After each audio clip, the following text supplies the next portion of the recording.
All right, welcome to Bet the Edge. I'm Jay Croucher here with Drew Dinsick. We are recording on a Monday afternoon before Vikings-Rams. So we'll talk about the NFC divisional round games tomorrow when the matchups are finalized. So today we're going to talk about the Australian Open from a futures perspective and just dive into everything on the men's and women's side. And then we will talk about the Celtics, Thunder, and Cavs after their little round robin against each other. But let's start, Drew, with the Australian Open. Start on the women's side, where the board doesn't look too different from when we checked in last week. Arina Sabalenka's plus 170 in the favorite. Iga Swiatek 4-1. Coco Gauff plus 450. Elena Rybakina is shortened a bit. She's into 8-1. Xinwen Zhang into 12-1 after struggling a little bit in the first set. And then there's a big drop-off. How have your thoughts changed about the complexion of the women's side, post-draw and post-seeing some matches? Yeah, so as you're looking at the top of the board, there's been a flip. Iga is now your 2, second choice, and Coco's the 3rd. I agree with that. The big switch here is because Iga landed in my opinion, a very soft quarter. Q4, I've heard people kind of talk about it. Well, there's some tricky matchup. No, there's not. Iga, I think, is going to comfortably come through Q4. And really, the fact that Sabalenka and Gauff are on the top is huge for her, just in terms of having an imbalanced draw in her favor. Gauff also drops, not just because she's in the half with Arina Sabalenka, but Q2 is the quarter of death. Oh my goodness. When we were kind of banting about who are some long shots who could make some noise. Oh, look out for wherever the 20 seed Mukova lands. Look out for wherever Naomi Osaka lands. She's a bomb. Belinda Bencic is coming back strong. She's being rated by the market like a top 20 player right now. She's going to be tough to avoid. All of these women are in Q2, and even worse than that, they're all in the top half of Q2. So Gauff, to get out of her section and into a quarterfinal, is going to have to go through a tough player. Really, like, when I saw the draw, I just kind of put my head in my hands and I was like, man, all of the fun long shots, it's going to make for great tennis in week 1. We get Osaka, Mukova in round 2. That could be a final. Like, that is how good those 2 women are, and it is going to be amazing. In fact, really just the Q2 draw looks like a really good, like, 500 level tournament right now. Pegula, I had a little bit of low expectation coming into this tournament, but she was clinical in taking apart an up-and-comer in Maya Joint in the first round. I thought she had some injury questions swirling, but she looks very, very sharp in her warm-up, combined with how well she played in that round 1 match. So Pegula is a fun one. Now, if you're listening to this and you want a little game-by-game action, Pegula takes on your girl, Belgian Elise Mertens, in round 2, and I love the over there. That is a 3-set match if I've ever seen one. I think Pegula comes through, but it'll be competitive. And I think ultimately she probably comes through the bottom half of Q2 and takes on whoever emerges on the top half. And, I don't want to get too excited at the price, because this path for Osaka is just absolute death march. Mukova, then Bencic, then Gauff, then Pegula. Like, this is you can't draw it up any tougher. But that said, I was very encouraged with what I saw from her in her warm-up, despite retiring in the final. And I was very impressed with the way that she took on a pretty plucky Caroline Garcia in round 1. Very notable because, of course, last year she lost to Caroline Garcia in round 1 of the Australian Open, and she was very, very fired up and looked very, very lively in that contest. And so I think Osaka is a fun dog at plus 210 against Mukova. Mukova is kind of a high floor player, but Osaka is a high ceiling player. And if she brings the type of stuff we've seen from her when she is absolutely dialed in, I think she can get the better of Mukova. So I think Osaka comes through there. I'm going to bet Osaka round by round until she loses. I think she can win Q2. I don't know at that point if she has enough in the tank to come through and get the better of Sabalenka.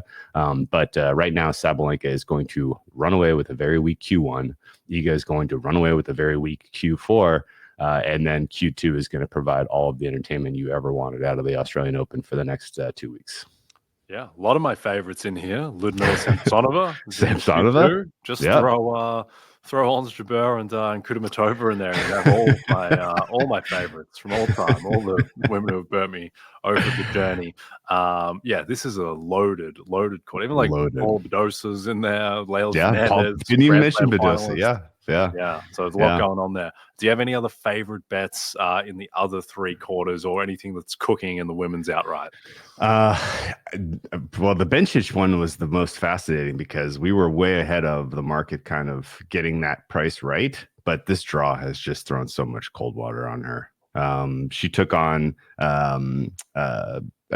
she's again one of our favorites, but she's gone in Ostapenko. But that was a funny match, and Ostapenko produced some brilliance at the end, and Bencic was able to survive it. So the funny thing that I had was, the commentators on TV and people in like the tennis world were like, "Did you guys see Bencic was favored?"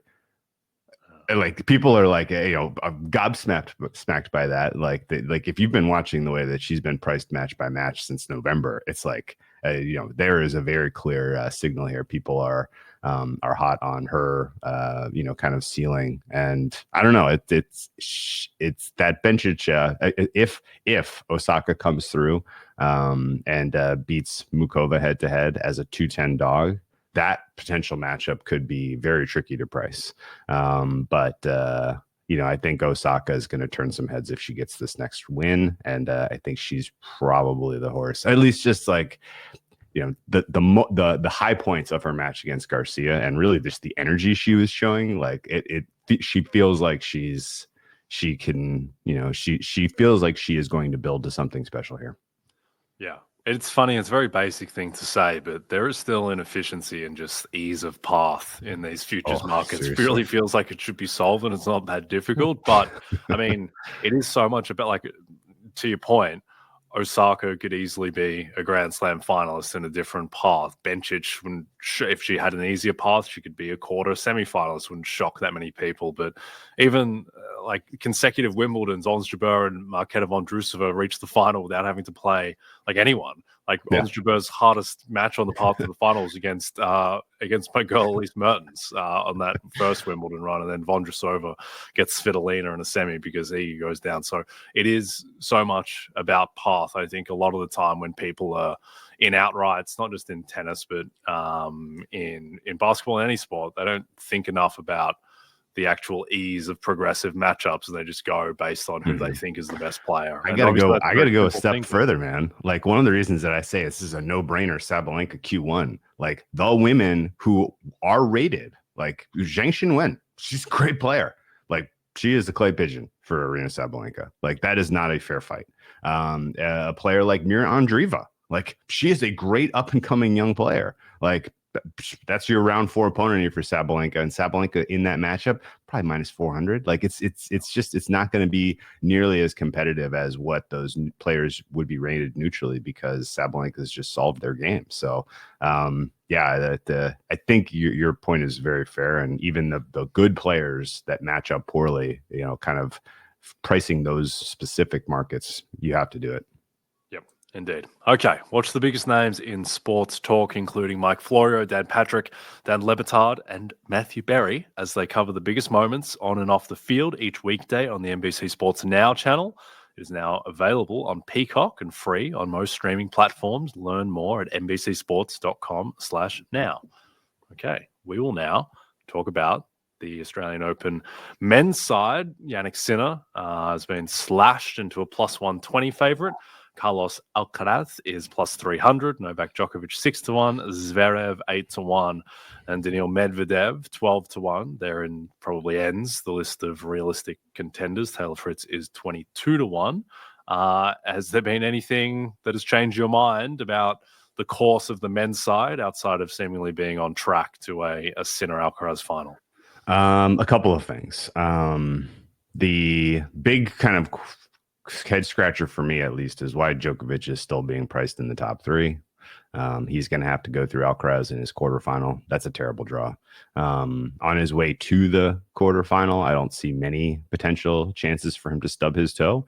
But as we saw in round 1, up and coming young player, giving him a test and keeping him on court for 3+ hours, like, that's sort of the state of things now for Mr. Djokovic. And so I think he'll sustain a little bit of damage on his way to getting blasted by Alcaraz in the quarterfinal. And Alcaraz, on the other hand, like outside of a tiny little snippet of kind of absent-mindedness, was clinical in his round one matchup against a player who's been playing decent tennis and a lot of tennis at the United Cup, at least in under the flag of Kazakhstan, in Shevchenko. So Alcaraz to me looks extremely dangerous. He is still the bet to win the title at price, and I think he comes through Q3. And I kind of like his price for Q3, if we're being honest. Minus 120 is obviously you have to lay, but I think Alcaraz Djokovic in that quarterfinal would be something like Alcaraz minus 280. And I mean, I would make it personally a little bit higher, just based on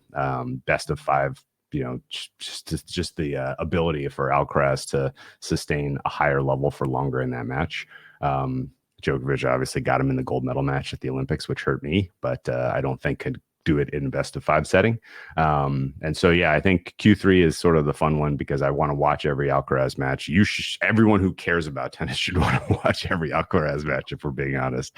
And I think that is kind of the story of this Australian Open is, can he break through? Can he complete the career Grand Slam, which would be utterly absurd at the age he is and the number of slams he's played. So that's what I'm cheering for the most. And then the other kind of stories in the outright market are like I don't know that I've heard anyone mention the name Sasha Zverev for some reason. I was going to ask you about him. So what's going on there? Because he has such an easy quarter relative to his quarter is a cakewalk. Yeah. And I don't think people rate him especially highly against Alcaraz, which is maybe why that they're writing him off. They definitely don't rate him highly against Sinner. Like, I think the expectation is he could beat one of those guys, but not both. So we will just go ahead and forget all about him. But he looks to have a fairly easy path. And I think one of the other things that's like important to note is there are personal biases in the media against him because he is a villain. And I think in general, it's not lovely to talk about him, and nobody was really rooting for him. But he has embraced the villain role and has played fine tennis. And, he continues to progress, in my opinion, compared to a player like Tsitsipas, who bombed out in round one, who is regressing aggressively. And so, yeah, Zverev is absolutely live to come through Q4. But the one that I really am like just baffled by, Daniil Medvedev is 2-1 to win Q2. Daniil Medvedev plays his best tennis in Melbourne year after year. He comes through 5-set matches on these courts year after year. And he is a warrior and a tactician and has relatively light wear on his tires. And the top seeded player in his draw is Taylor Fritz. Taylor Fritz, of course, is the top-rated American. And, oh, by the way, if you're a casual fan, if you're an American tennis fan, there's a lot of good young Americans coming, which is exciting. But Taylor Fritz, to me, does not stack up against Medvedev in a head-to-head if that's your quarterfinal. And I think there are some stumbling blocks that could kind of catch him in a little bit of a spot of bother on the way there. So Fritz, to me, looks like the bet against. And actually, like, I would really like circle Lorenzo Musetti as a guy that I think really could give Fritz trouble in a round 4 match. And then that opens the door wide open for Medvedev to come storming through, because there's no one in the bottom half of Q2 who stacks up against Medvedev at all, in my opinion, except on his best day, Alexei Popyrin. Rublev may lose in round 1 to João Fonseca, the up-and-coming Brazilian player. But yeah, Medvedev, in my opinion, gets to the semifinal and takes on Sinner, which would be an awesome rematch of last year's final. And he is sort of the best bet right now to make in the quarters on the men's side at 2-1.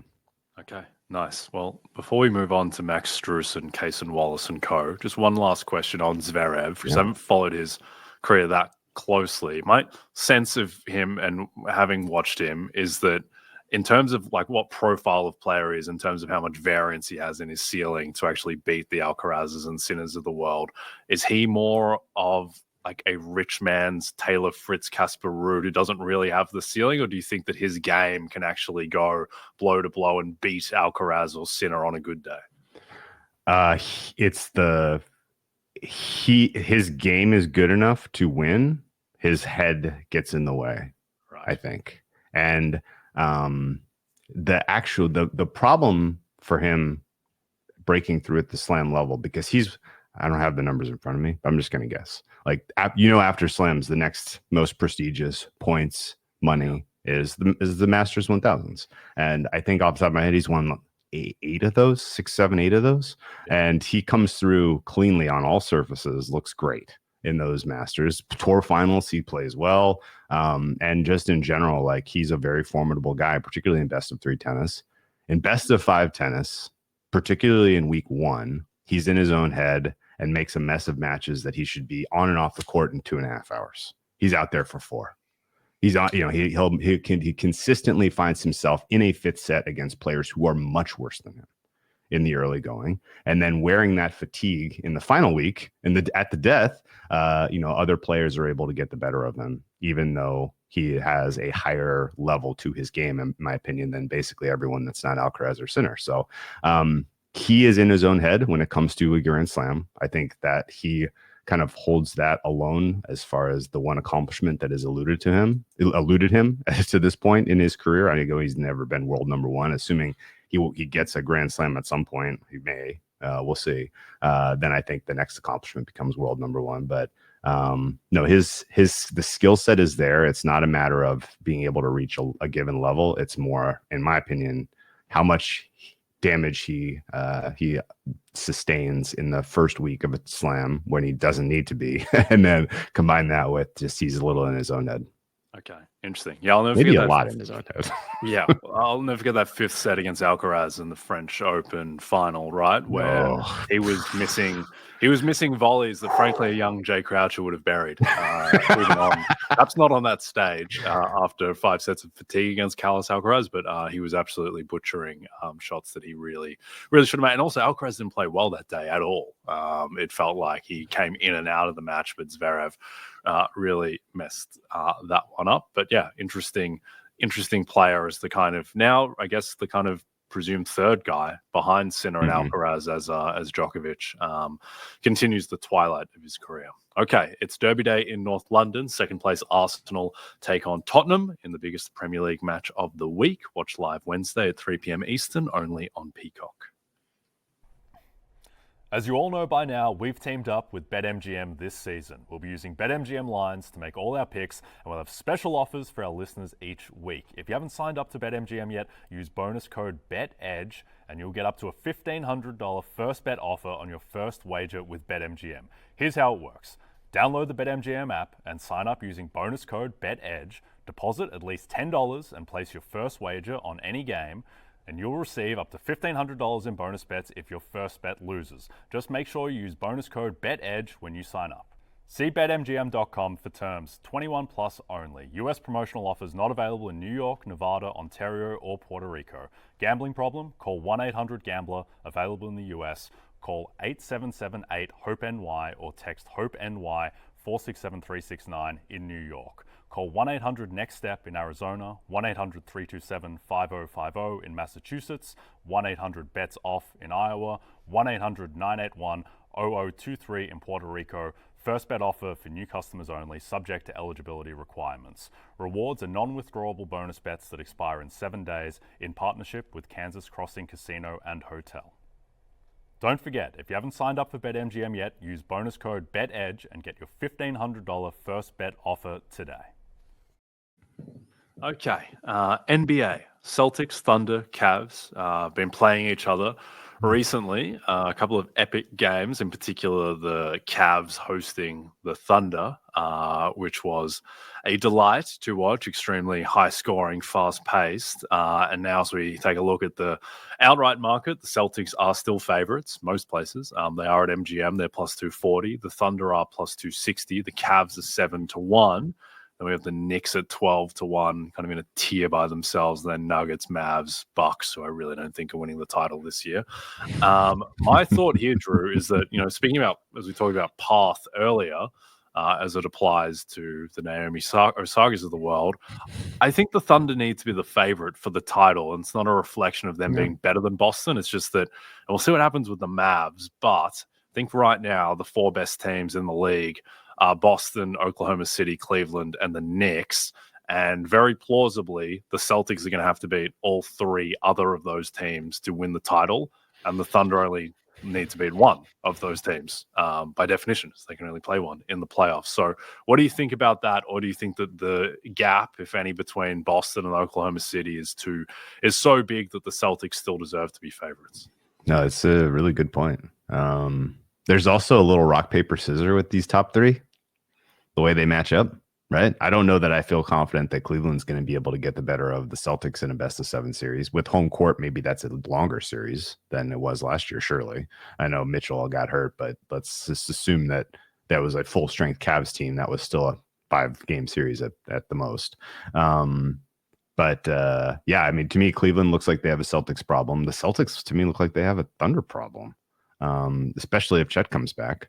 And so I think the Thunder may have a Cleveland problem, at least based on that one head-to-head where it was pretty neutral in terms of rest. And ultimately, there were some issues I thought that were very clearly exposed with the Thunder's half-court offense. Especially when Shea was not on the floor. My goodness gracious, do they need to make a move to bring in someone who can create for that second unit? The Jalen Williams experience being your first option on the bench mob is not good. But they're a smart team, and I think they're going to figure that out. I'm not exactly sure if there's a player available who can fit the role that they need right now.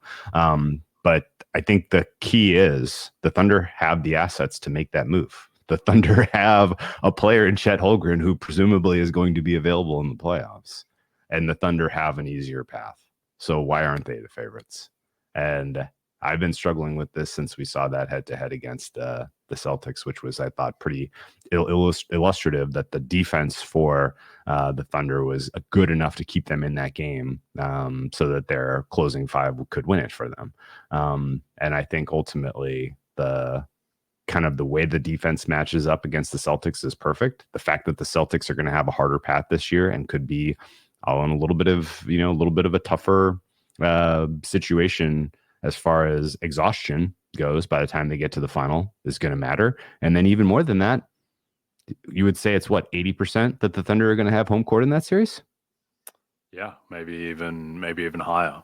At this point, we'll see when Chet gets back. But yeah, certainly the Thunder are clear favorites to have home court in that series, and probably favorites to have home court in every series. And also, with the Celtics Cavs thing is interesting because one, it looks like, it's odds on now that the Celtics won't be the number 1 seed, so they will likely have to play New York in round 2, right? Which is, the Celtics, they'll be decisively favored in that one, but that's not an absolute layup. And also, the issue with the Celtics now is that now they've kind of played themselves out of positioning for the number 1 seed. Now it's like if you have to play the Knicks and like Porzingis isn't right, then all of a sudden that becomes an absolute war, and they're likely not going to have home court against the Cavs. I was talking about this with someone the other day. What do you think the price is off the top of your head for Cavs Celtics if it's in Cleveland? Because I think the Celtics will still be, material favorites in that series. But I was thinking that like fair would be something around Cavs plus 180, Celtics minus 180. But very open to other opinions there. I think you just nailed market price, but fair is higher. Celtics are higher than that, I think. Okay, interesting. You just think the Cavs don't have the ceiling? Maybe they could very well prove it this year in the playoffs, surely. But I think there are still a lot of things that they need to work out to go from regular season juggernaut to being able to go toe to toe with the likes of the Celtics. My fare would probably be more like Celtics in the 350 range, but I think the market is going to make them somewhere between 180 to 210 favorite. And I would expect that the only thing that could change that would be if they have some brutal series that walk into that final, and the Cavs just kind of skate. There's a world where the Cavs come through and lose 1 or 2 games on their way to the Eastern Conference Finals with some softer series, and the Celtics have to play the Bucks in round 1, the Knicks in round 2, and on the road against the Cavs in round 3. There's a world where the Celtics kind of dink around here in the month of February, which they've been playing with their food lately. I'm not sure if you've been watching, but there's a world where they fall into the 3 seed and the Knicks have home court in that 2-3, and a 3-6 matchup against the Bucks that goes 6 or 7 games, a 2-3 matchup against the Knicks that goes 6 or 7 games. into a rested Cavs team, then, I think the floor there is the Celtics would be something like minus 120, minus 150. But that, again, is sort of setting up the absolute best case for the Cavs, in my opinion. And I guess the absolute best case for the Cavs is that Jason Tatum gets hurt, but outside of an injury to the Celtics. Yeah. Just looking at the standings now, I didn't realize the Pistons are 2 games out of the 4 seed. What's going on? Yeah. Pacers are in the 5 seed. I guess they're also bunched up that there's such a small gap between 4 and 9, really, that these teams are just floating around constantly. The Sixers in the 11 seed right now. Their season would be over if the playoffs began today. I think that the thing to make you, I guess, bullish about the Cavs is that they probably have greater health confidence than the Celtics, just purely because of Porzingis and how erratic he is on that front, and the fact that you can't say with great confidence that he's going to be 100% right by the time we get to end of May in the conference finals. But yeah, I think the Cavs, there are elements, and it's not the same because they're better than this team, but there are elements of like 2015 Hawks, that Bud team that was 60-22, but everyone thought that as soon as they get to the playoffs, like the LeBron Cavs will just stomp them, and they did, and they swept them. Though that was helped a little bit by my man Matthew Dellavedova taking out Kyle Korver, I think, on a dirty play. But in any case, the reason I don't think that's perfectly apt is that the Cavs, I do think, one, they've just shown a much higher level than that Hawks team ever did, but mainly is that there's a chance that Evan Mobley is just like young Kevin Garnett, and we're looking right now already at like a top 12 to 15 player in the league, and he is just that good. And if he is that good, and all of a sudden the gap between Tatum, Brown, and Mitchell, Mobley is like the top 2 guys on each team, if that's not actually as severe as it might seem, and I think Evan Mobley is better than Jaylen Brown already. So I don't know. I agree with Jaylen Brown as much as most people do. But Jaylen Brown's not as good defensively. Yeah. Well, no, certainly. So yeah, that's the interesting element. And Mobley is feels like progressively better, progressively more confident on offense. Like that Thunder game, with the game on the line with 60 seconds left, with Donovan Mitchell and Darius Garland out there, they were like, let's have Evan Mobley go one-on-one in ISO against Isaiah Hartenstein with the game in the line, and he hits this little floater over the top. Like, he just looks like a completely different player. He's been taking like 5-6 threes a game recently, and he's leveraging that threat. His handle just seems a lot tighter, and he's like taking contested mid-range fadeaways. Like, he just looks like such a different player on offense, and he's still, probably the second best defensive player in the league on top of all that. So there's a chance that Evan Mobley is just like the 8th best player in basketball. And by the advanced numbers, he is this so far. And that could, by the time we get to the playoffs, that could be even more enlivened. Is there any long shot in the NBA that is of any interest to you whatsoever? Or do you think that we're just headed for Cavs, Celtics, Thunder, and they are just so clearly ahead of everyone else? I think you got to go West for a long shot. But before going to the West, I got to just kind of put a bow on a lot of your thoughts. There wasn't a time where we talked NBA last year where I didn't flip open my numbers and the numbers said bet the Celtics to win the East, bet the Celtics to win the title. And I don't feel that way right now. No. The market is a little bit warm on them. The Porzingis injury risk is very real. And I don't know if you've looked recently, but Drew Holiday is washed, and he's had 15 seasons in the NBA. Al Horford has had 17 seasons. These guys are materially important to the Celtics, and they are not young. So yes, a more physical and more demanding playoff path hurts them.